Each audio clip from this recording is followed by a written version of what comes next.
thoughts, opinions, and general overall shade thrown on High at 9 News are those of the individual speakers and not those of High at 9 News, its audience, or its advertisers. The statements made do not constitute medical, legal, or financial advice, and for advice tailored to your specific situation, please consult with a licensed professional. Welcome to the High at 9 News Hour, where you will hear from cannabis industry experts and professionals from around the country talk about important topics while shining light on global issues and discussing cannabis as it relates to politics, regulation and reform, data and technology, science, research and medicine, family and parenting, art, celebrities and entertainment, fitness, sports, mental health and wellness, and plant-based medicines and entheogenics. Together, we are building a stronger community, fighting the stigma and creating change. With your hosts, Jason Beck and Rico Lamitte, joined by special industry expert correspondents from around the country, and daily antics brought to you by Cannabis. Coming to you live every Monday through Friday at 9 a.m. Pacific Time and high noon on the East Coast. And thank you all for getting high at 9 with us.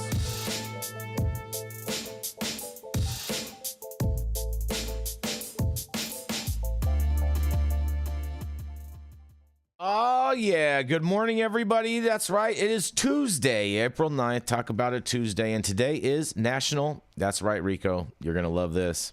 It's National Unicorn Day. Oh, hold on. It's National what day? Unicorn Day. Mm-hmm. Shout out to the unicorns. Yes. It's also National Chinese Almond Cookie Day. National Winston Churchill Day. Are you getting triggered? National Name Yourself Day. National Cherish an Antique Day. And most importantly, National Former Prisoner of War Recognition Day. So shout out to all of those former POWs. We appreciate all that you've done for our country.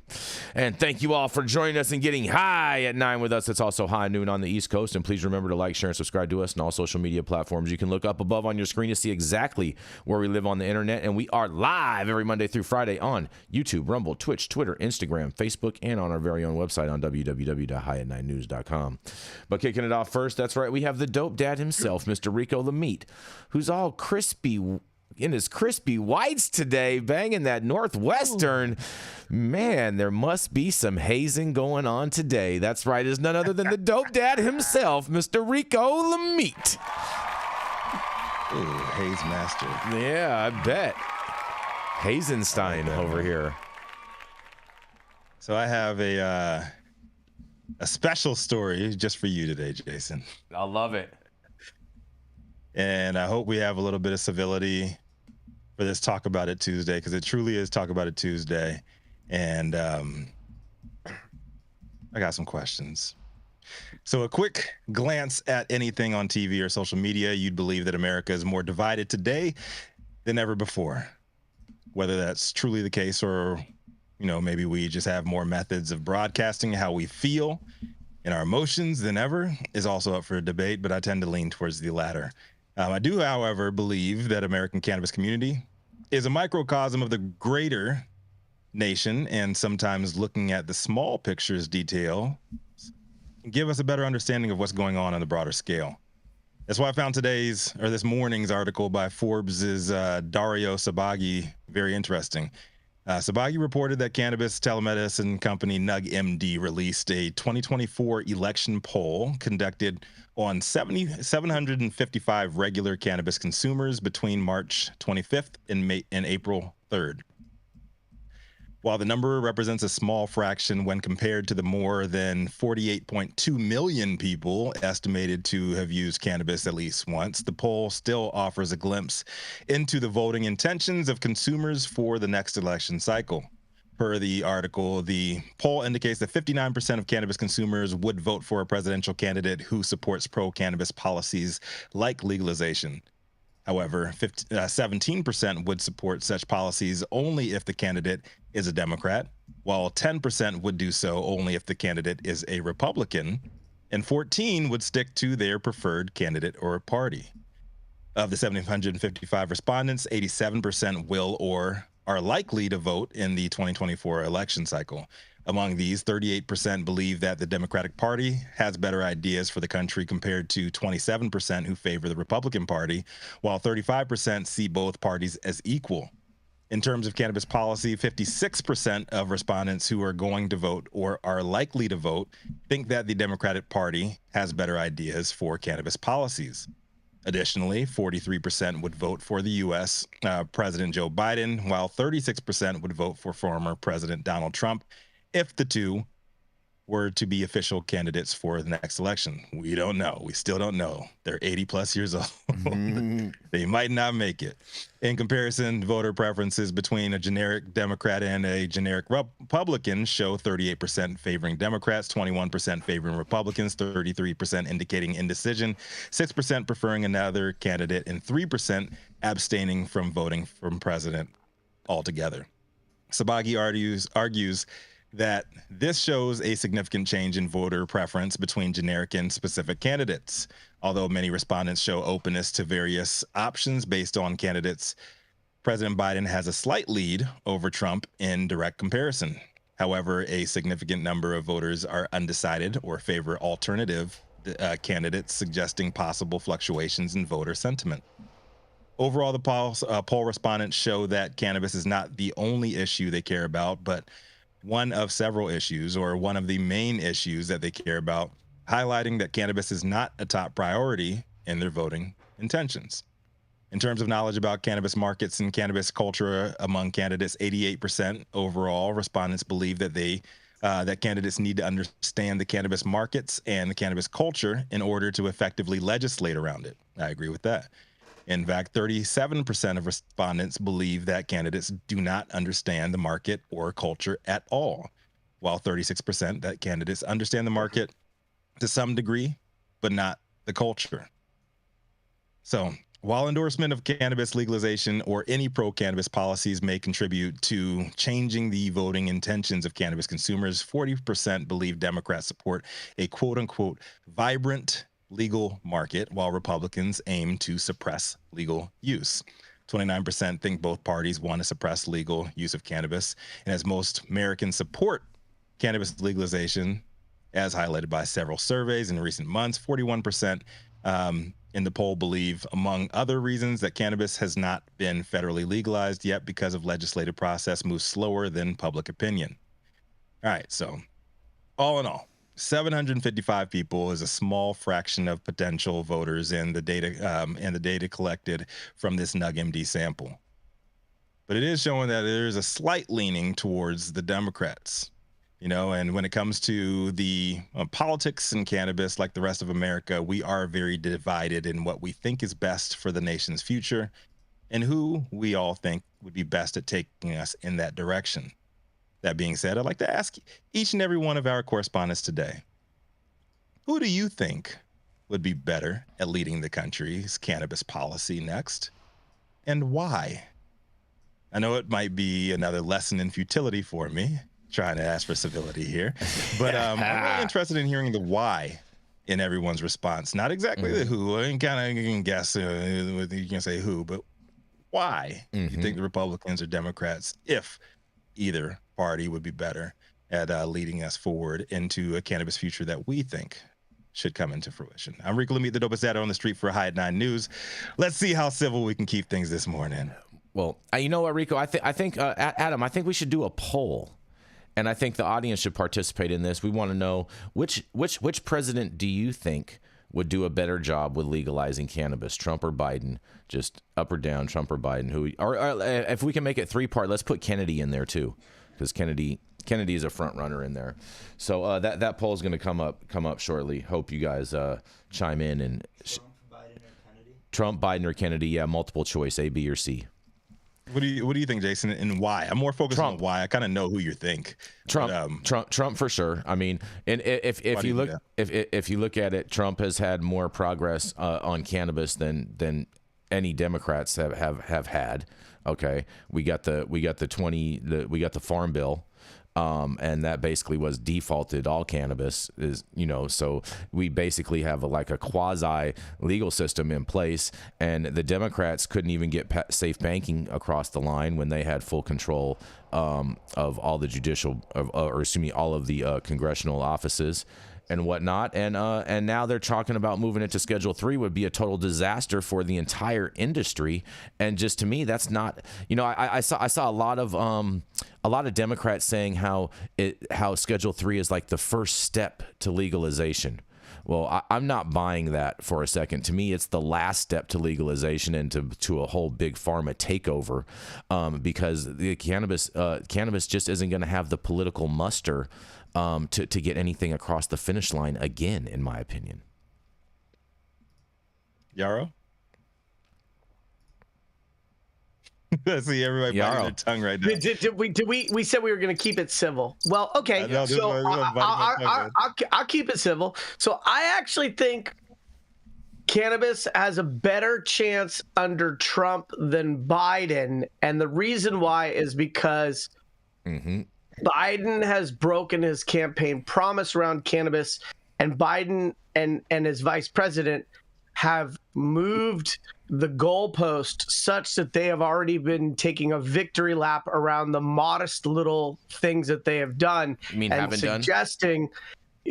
Suggesting that those have been monumental instead of modest. The other reason why I think that it would more likely happen under Trump is because I don't think Trump has a coherent approach to governing, and I think he's a bit more spontaneous, and I could see him wanting to play into his maverick facade. And then finally, since he seems hell-bent on taking away women's choice of reproductive options and reversing 50-plus years of Roe versus Wade, I think he might legalize cannabis in the hopes that women will forget that he has just stripped away one of their fundamental civil liberties in this country. You saw that he came out with a whole thing on that just yesterday, right? His whole position on that. Well, this isn't an abortion show, bro. It's a marijuana show. You're right. Yeah, go for it, Saman. Hold up. Okay, I got something really, really crucial to this discussion. How about this? How about it doesn't matter if it's Trump or it doesn't matter if it's Biden. It matters who's got Wall Street in the back pocket. So who's got Wall Street in the back pocket? Follow the money. Who's got the bankers in the back pocket? Answer me that. Well, let me answer you that, because you suggested that this is a marijuana show. This is a public policy show that focuses on marijuana policy. So I think that was a fair statement from fair statement from me, and we'll let the viewers decide whether that was spin or just anchoring us to what's real. The thing that I would say is that when you say that it's whoever has Wall Street in their back pocket, I think there's a fundamental shift I would like to offer there, which is that neither candidate has Wall Street in their pocket. Wall Street has both candidates in their pocket. And so Wall Street doubles down and donates to both sides. It's true, but there's obviously one partisan group that has much more of a deep-seated bond with those groups and those bankers. And the answer is obvious, but Yarrow, just spit it out. Who's got the juice, bro? The Republican Party. You think so? I wouldn't. Yeah. Oh yeah, but with the shadow money that comes in, the Edelmans, the Koch brothers, the Progress for America. Maybe now with the defense contractors sending all these missiles to bomb little kids over there in Palestine, but maybe that's the only reason. I think it's Biden and I think it's Schumer. Hold on, Saman. I thought we were gonna keep it marijuana. No. We just don't want to talk about abortion. Mm-hmm. I mean, it's not an abortion show. So I mean, I personally think that I kind of agree with Saman there, and I think it's just about the money. You know, the crazy thing about American politics as a whole is a lot of the people with deep pockets, they support Republican standpoints, they support Republican policy when it comes to business, but they're the ones that are feeding this democratic system. So it's all kind of like a circle jerk in my eyes, which is why I'm always the one on here screaming like tear it all, burn it all down. So yeah, I think this is like an extra. This is an interesting exercise, and I'm very proud of all three of you gentlemen for keeping it, somewhat civil on this one. Throw a little red meat out here this morning. Oh yeah, we love red meat, bro. Yeah. I think there's one other just sort of more granular approach to this notion of whoever gets the most resources from the capitalistic machine is likely to prevail. I think that there isn't a single Wall Street. I think there are economic interests, and I think that certain parties receive greater economic benefit from certain segments of business. And I think that we can't say that there's a single Wall Street. I think that traditionally Republicans have positioned themselves as the party of business, and because of their less government, less taxes approach to governing, there's been a pretty reasonable argument around that. But then if you look at the Democrats, they've been sort of more courting unions and teachers and those sort of things. So I don't think there's just some one big mass conglomerate Wall Street. I think there are various slices of industry, and we're likely to see greater participation from some of those industries on certain sides of the political party. But again, if we look at the way in which most businesses donate to political campaigns, they tend to hedge their bets. They might give more money to one, but they give money to both, so that no matter who gets elected, they can say, hey, I had you while you were running, and now I have an agenda. Correct, but the point... One can also argue that with BlackRock's takeover of global real estate, Main Street effectively is Wall Street now, and vice versa. I was gonna say it's like it doesn't matter that that there's all these like shadow businessmen with a big bag, right? It's mostly just that they're all one conglomerized banking system now. This is one lane for all these banks, and you're right. There's all these different kind of influences and factions within that monetary world, Yarrow. But there's one IMF centralized banking system, right? And so when you're saying, hey, we're going to start banking, we're going to write, what are they going to do? They're going to write loans for us. They're going to use our money in the fractional reserve banking system. I mean, this is big. The implications are huge. It's well past a politician. It's the people that are really making the decisions, which is the people with the money. I totally agree. What can we do collectively to get, I see Kennedy pulled up in the second place. In the poll. Kennedy's in second place. Trump's in first place, 56%, overwhelmingly 56%. Rico. Because we have a right-leaning audience. That's not true. I don't believe that for a second. We have a right-leaning audience. I don't buy that for a second. Yeah, no. What do we need to do to get America to take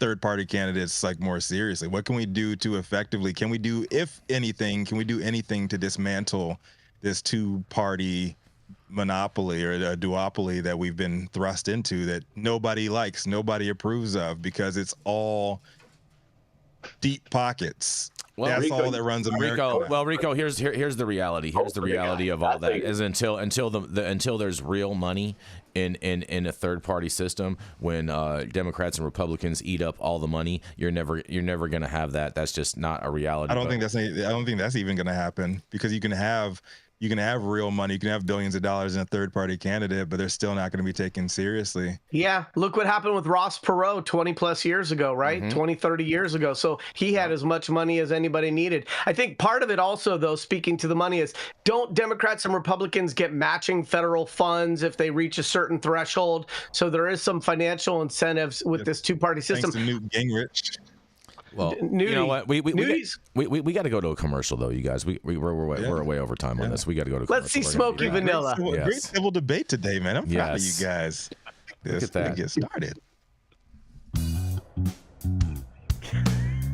Oh, man, that was weird. Hey, you, America. Do I look like Sean Connery?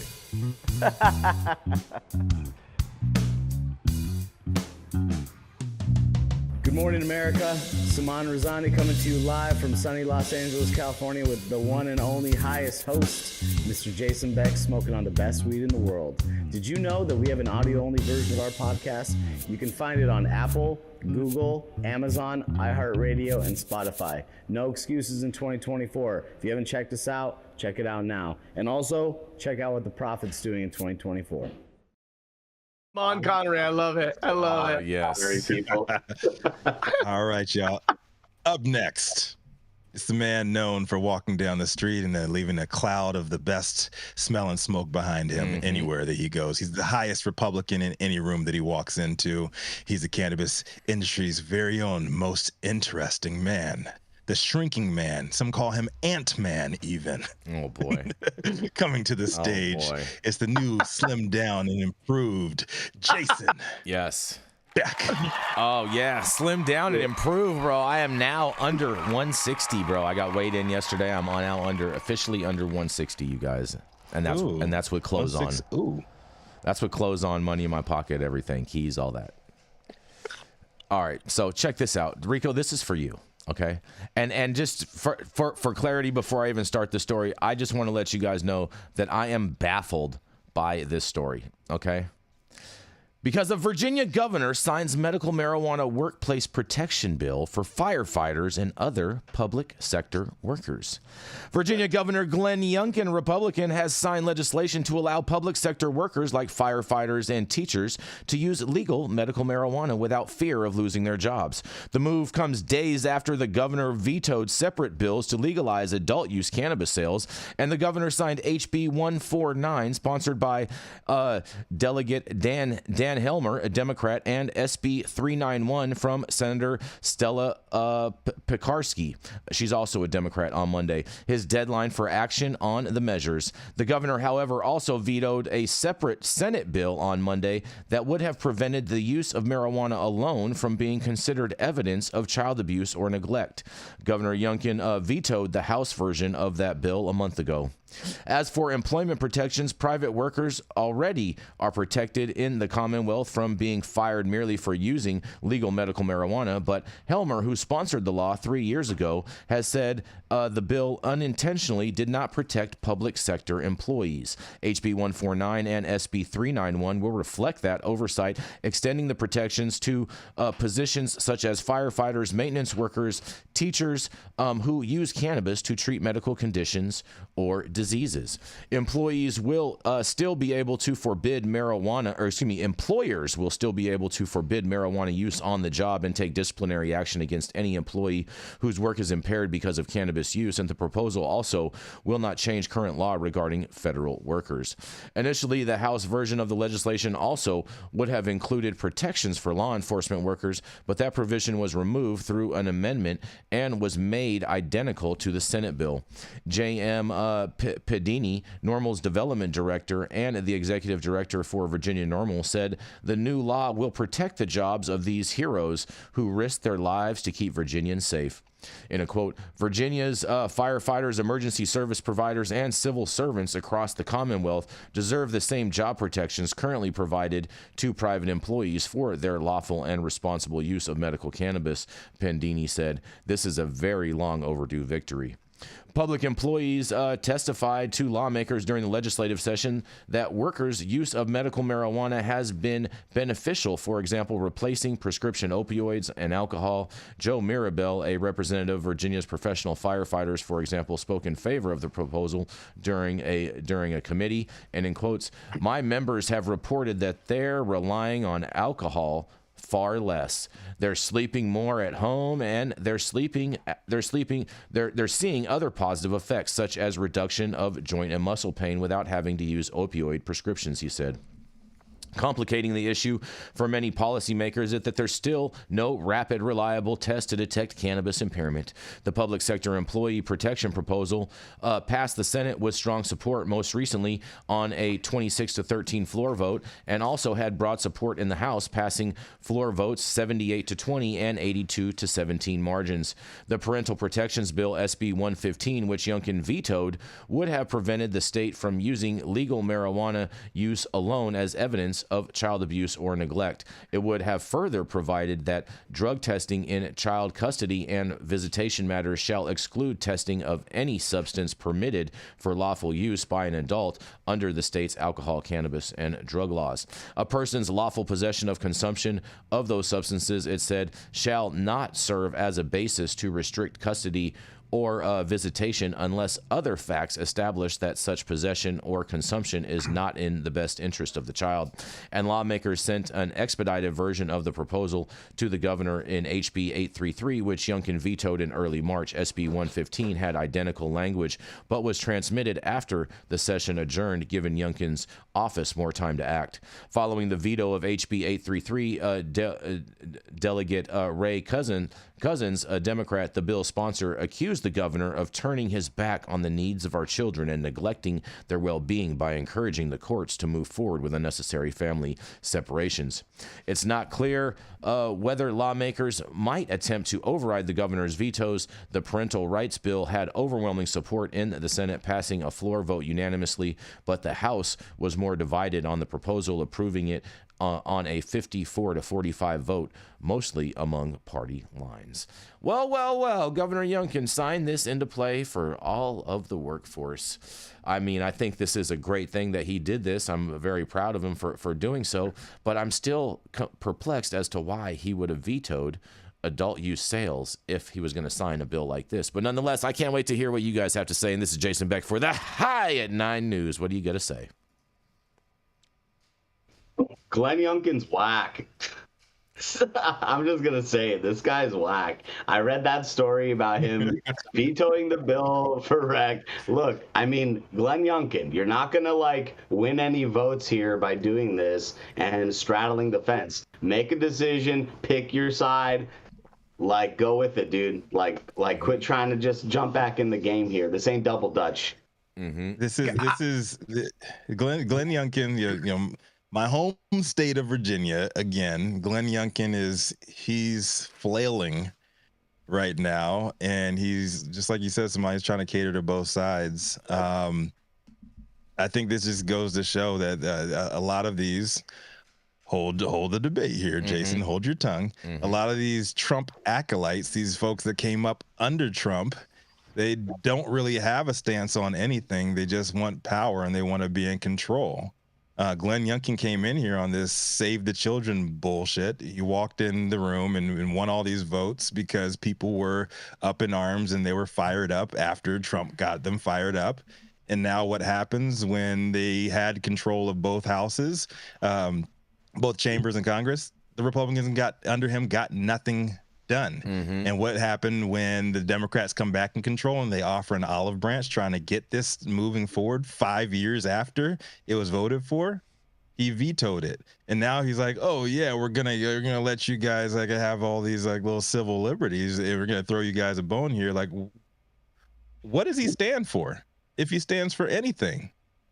Yeah, I think this is one of those articles where we're gonna get just complete agreement across all parties today. I think Saman summarized it perfectly, because what Saman is saying is, what is your North Star on this issue, and how do you rule on these, or how do you govern on these bills in a way that shows that there's something that you believe underlying that? Because while this happened, and while this is good, and while this can be argued it's positive from an incremental perspective, the article also shared that he vetoed a separate bill on Monday that would have prevented the use of marijuana alone from being considered evidence of child abuse or neglect. And so Saman really said everything that could be said, which is figure out what your position is and then act accordingly. And with the way in which this guy is straddling the fence, as Saman pointed out,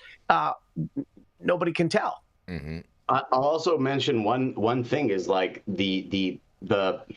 real perpetration here is against this belief that cannabis holds no medicinal value. It's obvious that it holds medicinal value. It's the kind of the kicker for me was the sentence where it's, what did it say exactly? It said with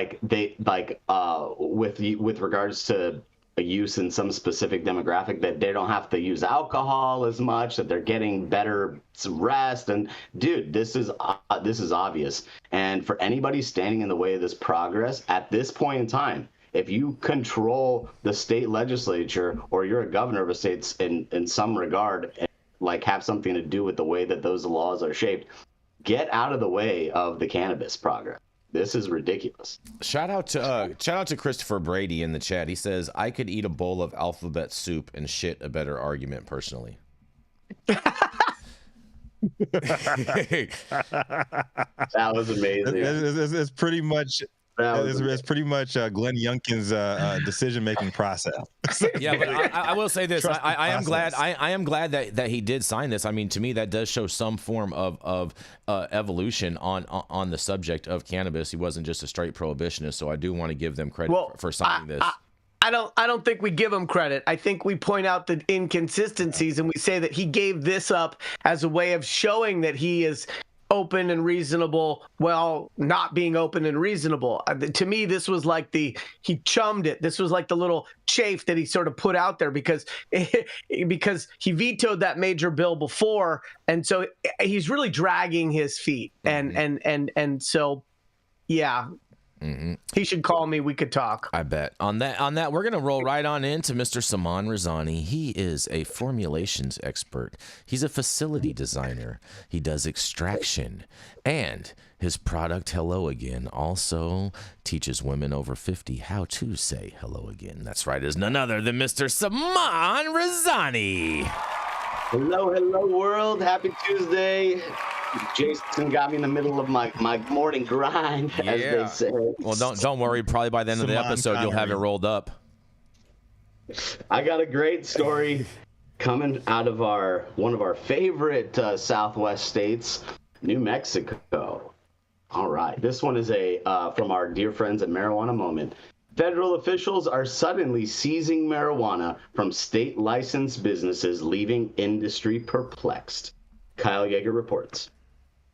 Federal officials have been seizing hundreds of thousands of dollars worth of marijuana from state-licensed cannabis businesses in New Mexico in recent weeks, detaining industry workers in what appears to be a localized escalation of national prohibition enforcement, even as the federal government has largely refrained from interfering with the implementation of state legalization laws in recent years. New Mexico marijuana businesses report that more than a dozen U.S. Customs and Border Protection seizures, particularly at interior checkpoints around the Las Cruces area, are a relatively new phenomenon. Since adult-use marijuana sales launched in the state in 2022, the operators say that they've generally been able to transport their products to testing facilities and retailers without incident. Starting around 2 months ago, however, the agency has evidently taken a more proactive approach to enforcing federal prohibition, taking hundreds of pounds of cannabis at the checkpoints inside the state. CBP is able to carry out its activities within 100 miles of the U.S. border. There are a lot of really successful, important cannabis producers and cannabis manufacturers operating south of those checkpoints, Ben Lewinger, executive director of the New Mexico Cannabis Chamber of Commerce, told Marijuana Moment. Basically, every road that you could take from the southern to the northern part of the state, you have to go through one of these checkpoints. And it's just bifurcating the industry and making it impossible for people in the southern part of the state to get their products to anywhere in the central or northern part of the state. CBP has made at least 13 stops and seizures of state legal marijuana products since February, Lewinger said, adding that he wouldn't be surprised if it's twice that number.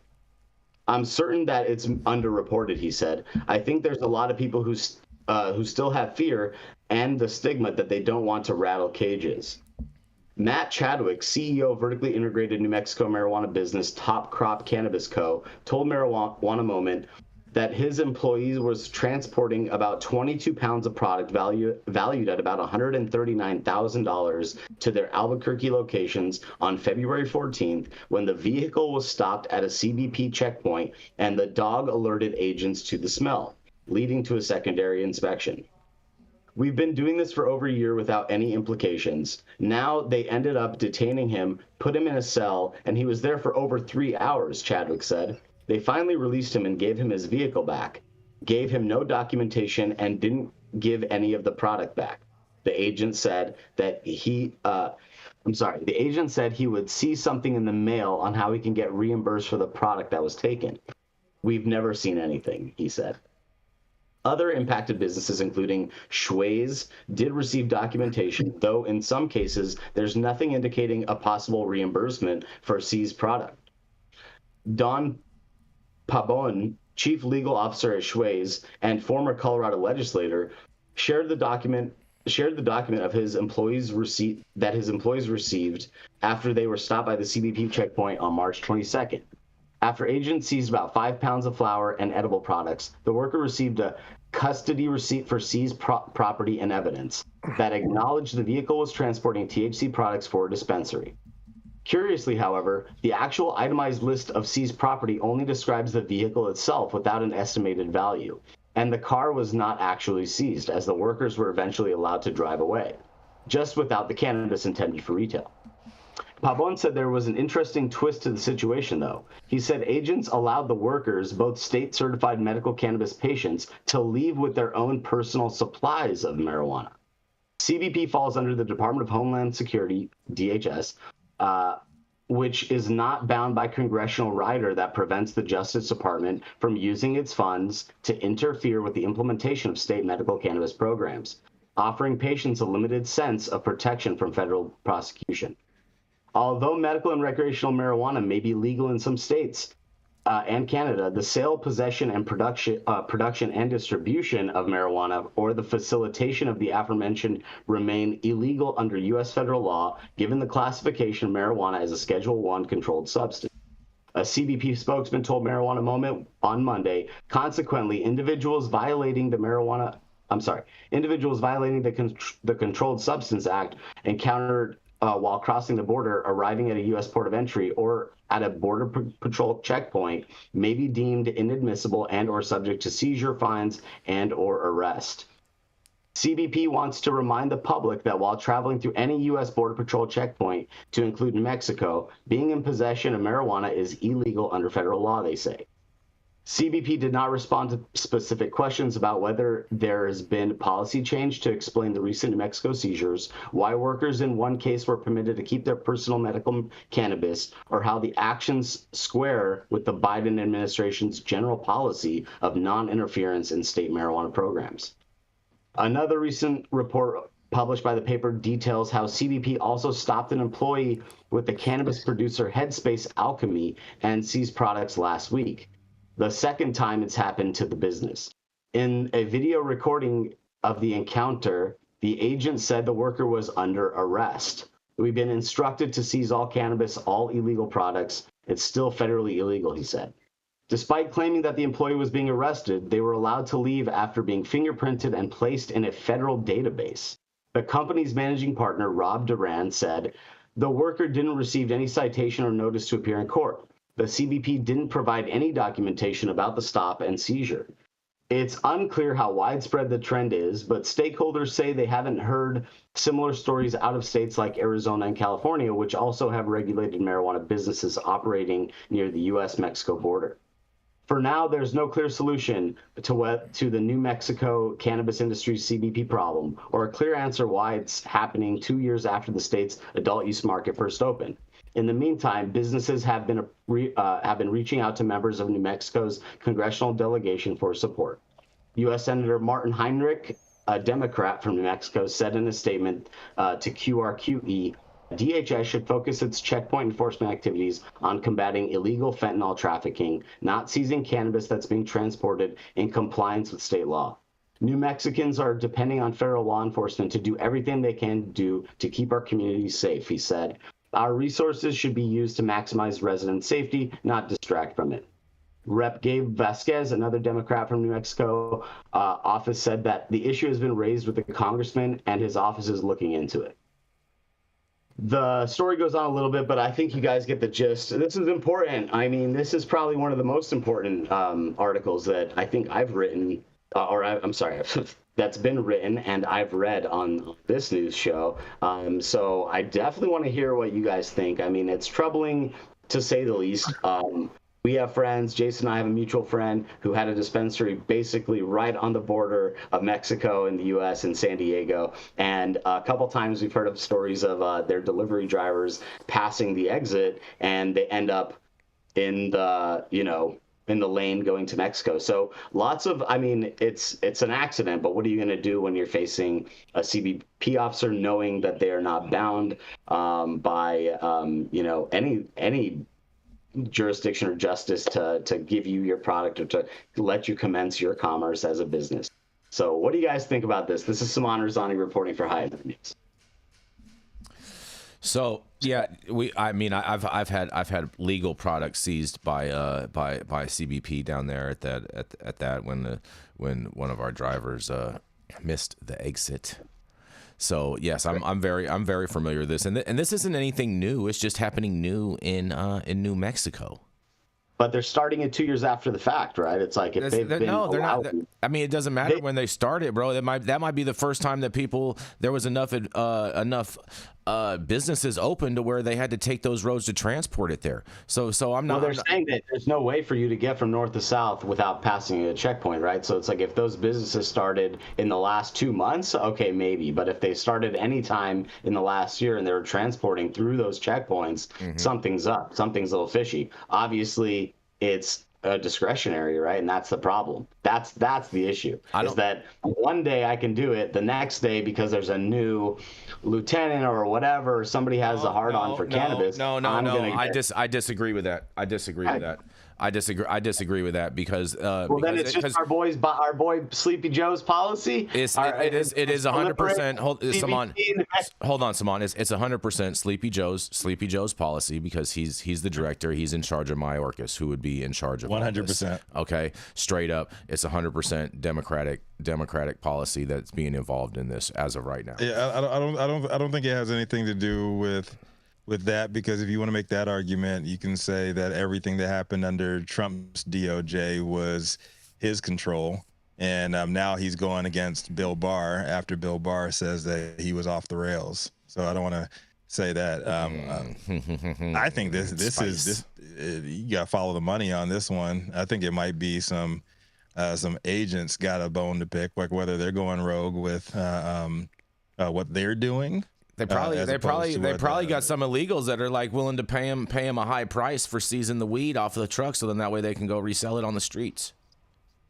I don't think it's agents going rogue. I think most of our law enforcement there was just staff, an article about that just the other day that came out that was about agents that had gone rogue. One agent got caught. but look, agents going rogue is what organizations say when they want to disavow the actions of their line staff. Okay, let's be really clear. But hold on. Look at the history. But look at the history. Yarrow, has it not always been, quote unquote, a few bad apples that ruined a bunch? Like no, Oliver North took the fall, but General Richard Secord called the shots. No, agents don't go rogue. These men and women who dedicate their lives and careers to being law enforcement line staff follow the chain of command. The majority of the time, nobody's going rogue. So I think somebody above them's politics does not jibe with what they joined the agency for. Sure, but I think we have to assume that there is culpability further up the chain of command, and we don't know how far that goes. What's really challenging about this is that Saman stole my lines because he finished his article by saying exactly what I was going to say when he finished, which is that this is the most significant article we've covered today, maybe this week, and potentially this year, because this is going to have a chilling effect on state legal programs, investment into those businesses, opportunities for entrepreneurs. And for the most part, we've had the feds not enforce against state legal programs, state legal operators, and state legal activities. And so this, Saman, thank you for bringing, I think, the most substantial article of the year, and this is concerning on a lot of levels. But this isn't new. Yeah. This isn't new, Yarrow. This was happening in California a few years ago. Like, this isn't new. I don't see it as that substantial. It's just happening in a different state. Jay, it's not like it's happening. They weren't doing this in Cali. Yeah, they were doing this in California. They were doing it at the stops. Yes, they were. How many good word. CBP checkpoints are there? There's not many. It's IE and San Diego. It's like there's not many, bro. And Anytime you're coming up from San Diego, bro, you're going through that checkpoint. You don't have to worry about that because most of the weed's coming from up north anyway, right? It doesn't matter, bro. You're still driving up. Even when you go, even when you're traveling north, Saman, you still have money, which is the proceeds from that, and they have the manifest, and so they can just take that. And I've seen that happen too. Hey, I mean, that's one point, but it's like illegal products like cannabis or cannabis products versus cash. I mean, if you have a business and you have a receipt for the cash, it's probably less at stake than your cannabis. I know it's not. It's way easier for them to seize and spend if it's just straight cash. They don't even have to convert it. What are you talking about? And they're obviously not even writing receipts for the cannabis taken. But what I'm saying is, if you have cannabis and money in the same van, yeah, you're gonna lose them both. But if you just have cash and you're a business and you have an LLC and you have a bank account and you have a receipt for that cash, you have a better argument than transporting cannabis. That's all I'm saying. I'm not buying that. I'm down with OPP, and I think the CBP should be better served to take a lot of CBD because this is aggressive and it's not necessary. And the politician who was quoted in this article pointed out the obvious, which is we need to focus on fentanyl. I agree 100%. CBP is giving the citizens of New Mexico the DP right now. Oh, boy. And they're the ones. Yeah, we're going to go to a commercial break. We're going to be right back. The Control Tower from Highly Educated has perfected the dab. Utilizing the concept of thin film evaporation, you can waste none of it and taste all of it. The micro texture of the SE pillar increases nucleation at elevated temperatures. And with the tower propelling at 2,600 RPMs, it's certainly the most efficient dab experience to date. The Control Tower from Highly Educated.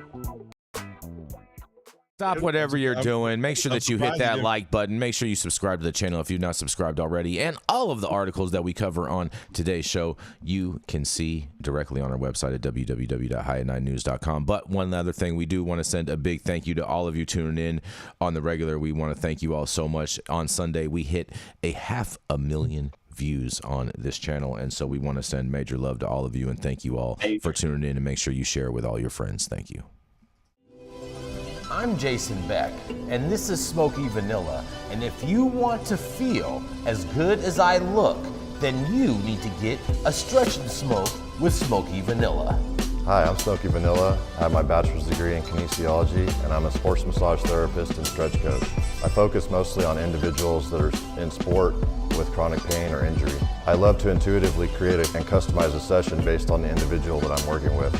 We'll go over a few postural assessments, work together to create a wellness journey based on the health history, past injuries, or anything still affecting you today. And we'll get you back on your feet right away with less pain.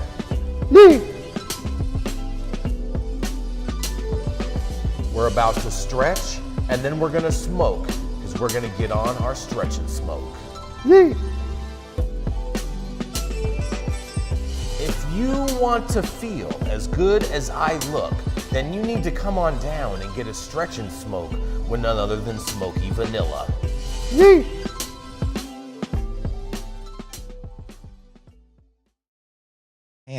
I'm down. I'm down with that. Up next, we got a second-generation cultivator, founder of Special Teams Consulting, known to many up north as the Sebastopol Sage. Y'all know who it is. Another fellow dope dad on the screen today, breaking us off with a little bit of Talk About It Tuesday, El Pastor for that ass, Yarrow Kubrin. Yeah. That was the best intro ever. Thank you, Rico. I appreciate the intro. Good morning, Tuesday, April 9th. Good morning, High at 9 News viewers. Thank you, Jason and Saman, for not 86ing me off the show just yet. My article today is just a little bit on just a little bit on the science side, and I wanted to read something from neurosciencenews.com, published this morning, hot off the press. Article is Cannabis Use Linked to Lower Dementia Risk. Recreational cannabis may be associated with a significant decrease in the odds of experiencing subjective cognitive decline, or SCD, in adults over 45. Analyzing data from the CDC's 2021 Behavioral Risk Factor Surveillance System, researchers found that recreational cannabis users had 96% lower odds of reporting SCD compared to non-users. This intriguing finding suggests potential protective effects of cannabis on cognition, although the study's authors emphasize the needs for longitudinal research to understand the long-term impacts. Despite its limitations, the study contributes to the evolving conversation around cannabis use and cognitive health, highlighting the importance of differentiating between medical and recreational use and research. Key facts. Recreational cannabis use was associated with a significant lower risk of subjective cognitive decline in adults over 45. Didn't I just say that? Number 2, the study is unique in its examination of cannabis users' type, frequency, method, focusing on an older population. And number 3, there is no significant difference in the odds of SCD related to cannabis consumption frequency and method, suggesting the potential role of THC content and the protective effects against cognitive decline. The source was the Bentham Science Publishers. The study, done by Master of Public Health student Zai Chen and Professor Roger Wong, PhD, analyzed a large data set from the CDC and found that compared to non-users, non-medical cannabis use, such as for recreational purposes, was significantly associated with 96% decreased odds of subjective cognitive decline. Medical and dual medical and non-medical uses were also associated with decreased odds of SCD, although not significant. Cannabis consumption frequency and method were also not significantly associated with SCD. SCD is an important outcome of interest, as prior research shows individuals with SCD have a 2 times higher risk of dementia, which currently has no cure or definitive prevention approach. Wong said that previous studies have found negative association between cannabis use and cognition decline, so the results were surprising, though he is quick to point out the study had several limitations and that these results are just a snapshot in 1 year. The main takeaway is that cannabis might be protective for our cognition, but it is really crucial to have longitudinal studies because this is just a snapshot of 2021, said Wong, assistant professor at the Department of Public Health and Preventative Medicine. We do not know if non-medical cannabis leads to better cognition or the other way around, if those with better cognition are more likely to use non-medical cannabis. We need longitudinal studies to see long-term if non-medical cannabis use is protecting our cognition over time. That's something we don't know yet, but the research is hindered since cannabis remains illegal federally. Data for this study was obtained from 4,744 U.S. adults aged 45 and older in 2021. The Behavioral Risk Factor Surveillance System, or BRFSS. SCD was a self-reported increase in confusion or memory loss in the past year. Odds of SCD by cannabis use, reason, frequency, and method were examined after inputting missing data, applying sample weights, and adjusting for socio-demographic, health, and substance use factors. The study differs from previous research in that it focused on middle-aged and older adults, and it uniquely considers the 3 factors of cannabis use: type of use, medical or non-medical, frequency of use, and mode of use: smoking, vaping, eating, or dabbing. The reason I think this study is so great is we looked at all the different dimensions of cannabis use, he said. The fact that we included all 3 is a huge contribution to the research because I do not believe such a study has been done before. Wong said he was surprised that mode and frequency had no bearing on SCD, since other studies involving younger participants found a negative connection between brain health and cannabis use, indicating perhaps that the age of the participants plays a role in the different results. The study was published in the Current Alzheimer's Research. It was Chen's final project in the Advanced Biostatistics course in the Masters of Public Health program taught by Wong. I applied the knowledge and analytical skills learned from the courses in the public health methods, concentrations in this study, Chen said. So the study goes on, and I don't need to cover the last 4 paragraphs. I have brought articles to this show in the last 60 days that also touched upon this idea that were previous studies. But what I think is really exciting about this one is that they're starting to pay attention not only to frequency and volume or amount of consumption, but also to delivery method. And so that was a variable that I don't think previous studies had factored in. And so I'd love to hear what the rest of the guests think about this article today here on High at 9 News. Man, I think this is ironic. It's great news. It's very ironic. Well, you know, I think it's good news. I wish we had our doctors on to talk deeper about this today. Well, your memory kind of this makes a lot of sense, Rico, because your memory is in the fat cells of your brain. Right, that's where all your memories are, and so since cannabis bonds, but where's the cutoff with your short-term memory? That's what I'm saying. I think that's just a stigma part of reefer madness that people have been perpetuated to believe. No, there's times I can't find my keys. Yeah. That's not the point. That's not the point. So one thing that people have to understand with memory is just because you forget something doesn't mean that you can't. It's gone. You've lost that memory, which is more kind of like what dementia is like. You don't have a way to recover that memory, and so I think that's a good question to ask, Jason. I don't know if that's necessarily all actually what is true. Memory? Do we understand what memory actually? I mean, I do, because I know some people that have had serious traumatic head injuries and whatnot, and like I went through a whole thing of understanding how memory works. And so basically, if you envision it like this, is like your memory is a filing cabinet, and it knows where every single file is, and whoop-de-whoop-de-whoop-de-whoop. And then when you can't find something, it's because you can't remember where you placed it. It's not necessarily that you have forgotten it. Yeah, but I mean, there's a part of your brain that is affected by cannabis, and that part of your brain is where your memory is housed, your prefrontal cortex. That this is like a lot of. That's why I said it actually cushions the whole memory, your memory, your fat cells. Yeah, I mean, like whether it's one fat cell or another fat cell in your body that's full of fat cells. I don't know, Jason. I'm not a neurologist. Jason doesn't have any more. I've talked to many neurologists about this, so this is why I'm so knowledgeable on this. Is that why you're such a smart guy? That's it, man. Jason has killed off all the fat cells in his body, and he's gearing up for that. Yeah, I'm just calendar where there's only fat cells in my head. That's it. The fireman calendar coming out. I mean, I think there's an argument that cannabis use can affect certain cognitive functions. I don't think anybody said they became a better mathematician by dabbing. I think there's definitely different impacts for different age groups, but it reminds me of the studies of coffee, because every 3 to 5 years a study comes out of some Ivy League college, and first coffee's bad for you and it's leaching the caffeine out of your bones, and then coffee's good for you because it's rich in complex antioxidants, and there seems to be this pendulum swing. The difference is we can study coffee at a federal level, and I'm still drinking it today. And so I think that every study that we see, whether it's in one direction or the other, whether it's saying that there might be some benefits or there might seem some risks, every single study that we cover closes with the exact same talking point, which is that they are hampered by the lack of federal legality and that more research is needed.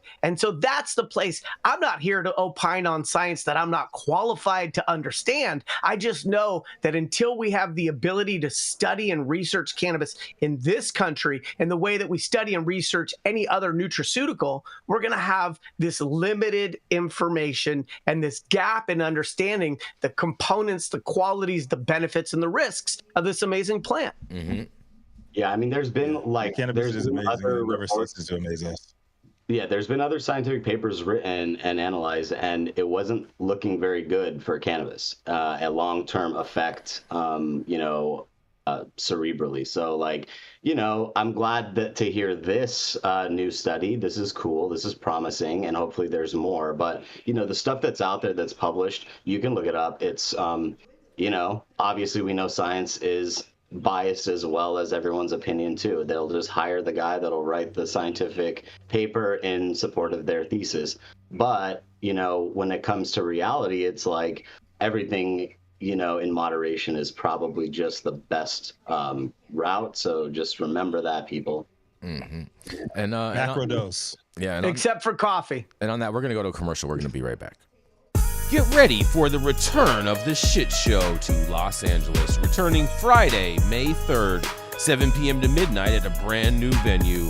Comedy sets by comedians such as Demi York, Lindsay Ames, Alyssa Phillips, Chris Thayer, Josh Shakespeare, Fumiavi, Jay Snow, Brent Weinbach, Chris Kelly, and hosted by none other than Abdullah Saeed.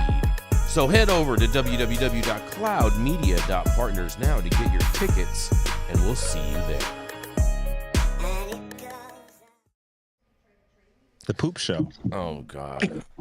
Oh, boy. All right. I got a little quick story, or two quick stories. The last one I like the best, but I think Yarrow's gonna like this one because he's covered a couple pieces on this. But Hawaii lawmakers approve marijuana decriminalization bill. The Hawaii House of Representatives last week approved legislation to expand the state's decriminalization of marijuana, only 3 days after a bill to legalize adult use cannabis in the state was killed for this year by House leaders.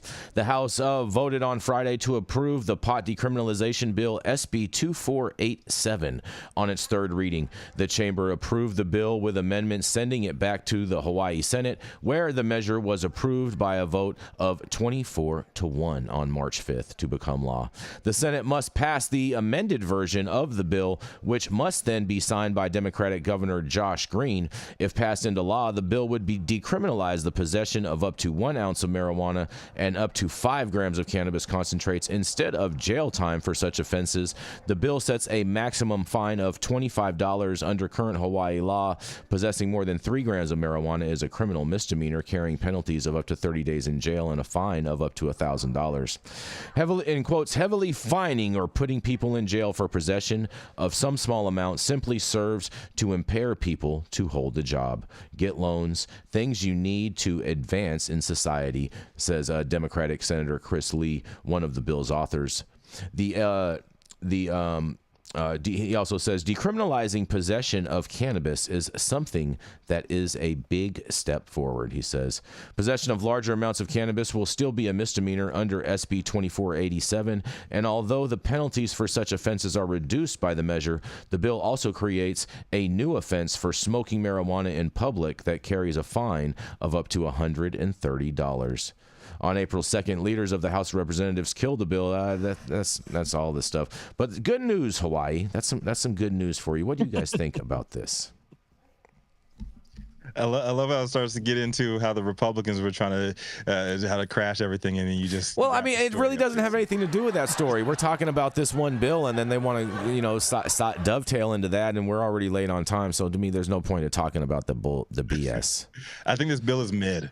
I think this bill is very, very mid. You think it's mid? It's been a long, winding road for Hawaii. It has. It's like the road to Hana.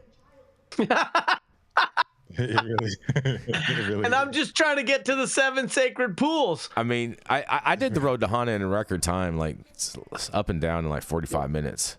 Look, Hawaii's facing some serious issues, right, environmentally too. But like their cannabis program is like they raided what was that story? They raided the caregiver, and they did away with like the whole like the caregiver kind of rules and regulations and the protections therein. So like that, I mean, it's kind of going in the wrong direction, I would say. I don't know. I had a friend that went there to grow, and now he's not growing cannabis anymore.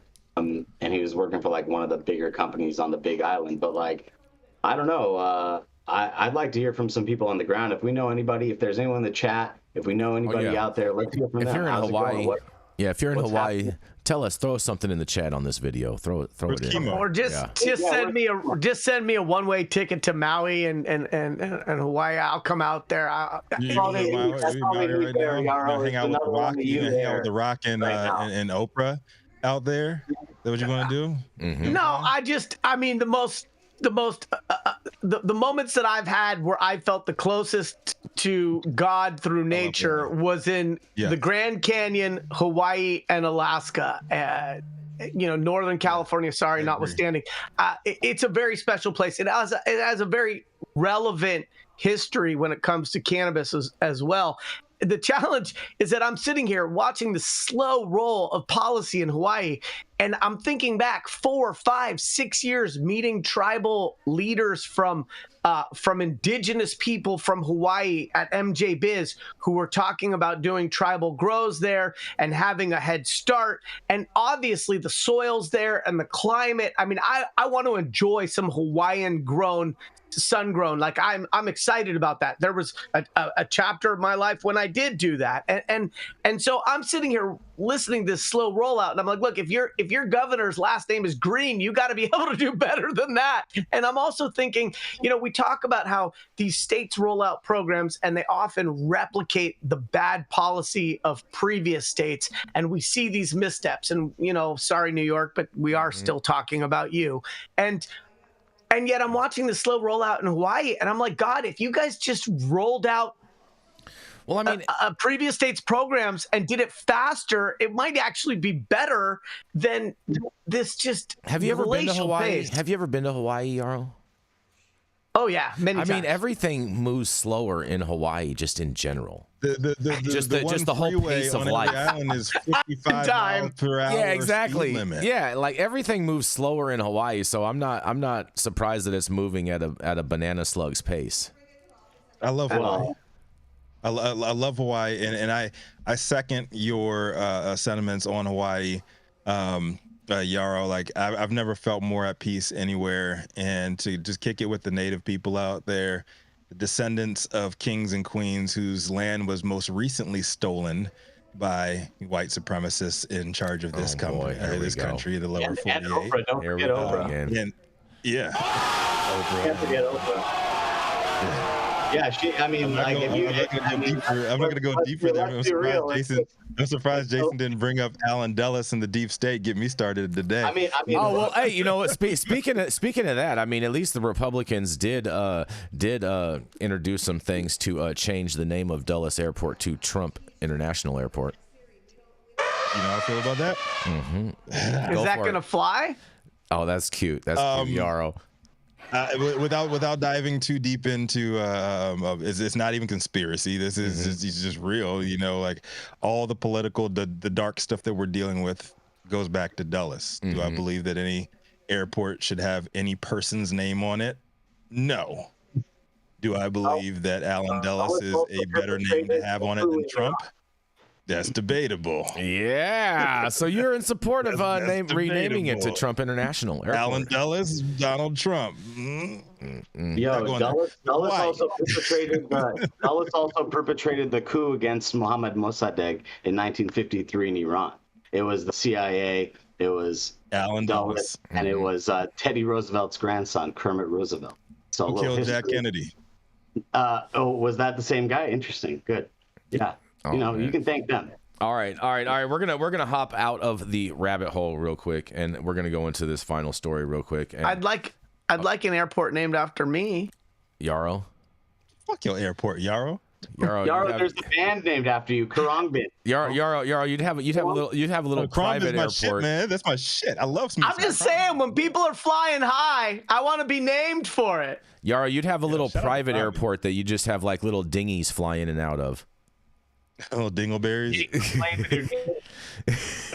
little puddle. Jason, some of us want to rock more than just a landing strip. Little puddle hoppers. But here you're gonna love this one, Rico. You're gonna love this last story, Rico. This is for you, bro. A record number of truck drivers refuse to take drug tests as more states legalize marijuana. As more states legalize marijuana, a new federal report shows that the number of positive drug tests among commercial drivers fell last year compared to the year before, dropping from 57,597 in 2022 to 54,464 in 2023. At the same time, however, the number of drivers who refuse to be screened at all also increased by 39%. The record high number of refusals come as the transportation industry faces a nationwide shortage of of drivers, which some trade groups have said has only been made worse by drug testing policies that risk flagging drivers even when they're not impaired on the job. The rise in refusal meant that even though there were fewer positive tests overall in 2023, the total number of recorded drug violations among truckers actually rose slightly to 68,229 in 2023 compared to 67,775 a year earlier.